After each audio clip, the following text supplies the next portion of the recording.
அனைவரும் ஆனந்தமாய் வாழ்க, அனைத்து காரியங்களிலும் வெற்றி பெற்று வாழ்க.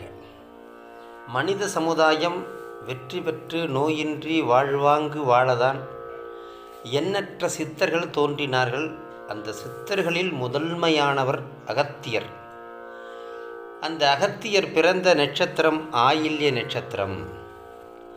ஆதலினாலே ஆயில்ய நட்சத்திரத்தில் அகத்திய பெருமானை வழிபாடு செய்தால் சகலவிதமான ஐஸ்வர்யங்களும் பெற்று வாழ்வாங்கு வாழலாம் என்பது உண்மை.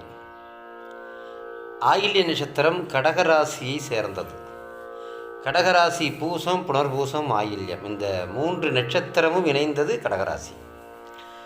அதில் ஆயில்ய நட்சத்திரத்தில் அகத்தியர் பிறந்தார். ஆயில்ய நட்சத்திரத்துக்காரவங்கெல்லாம் ரொம்ப கரெக்டாக பர்ஃபெக்டாக இருப்பாங்க. அவ்வளோது சீக்கிரம் ஆன்மீகத்துக்கு வரமாட்டாங்க. ஒரு 40-45 வயதிற்கு மேலே மிகப்பெரிய ஆன்மீகவாதியாக அவர்கள் மாறிவிடுவார்கள். பூசம், புனர்பூசம், ஆயில்ய நட்சத்திரம் சேர்ந்த கடகராசிக்காரர்கள் பகவான் அகத்தியரை வழிபாடு செய்தால் சகலவிதமான ஐஸ்வர்யங்களும் உண்டாகும்.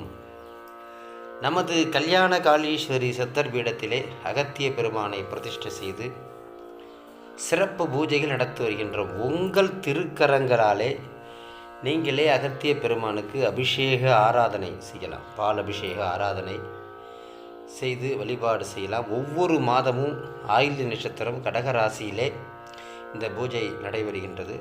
கடகராசிக்காரர்கள் மட்டும் அல்லாது எல்லா ராசிக்காரருமே அகத்தியரை வழிபாடு செய்யலாம். அகத்தியரை வழிபாடு செய்ய செய்ய நமது அகத்தின் உள்ளே இருக்கக்கூடிய ஆன்மா தூய்மை அடைந்து, நமது உள்ளே இருக்கக்கூடிய இறைசக்தி தூய்மை அடைந்து வாழ்வாங்கு வாழலாம். எனவே அகத்தியரை 18 சித்தர்களில் முதன்மையான அந்த பெருமானை பூஜை செய்ய வாருங்கள் என அன்போடு அழைப்பது மடாதிபதி வெற்றிக்கனி சுவாமிகள், ஸ்ரீ கல்யாண காளீஸ்வரி சித்தர் பீடம்.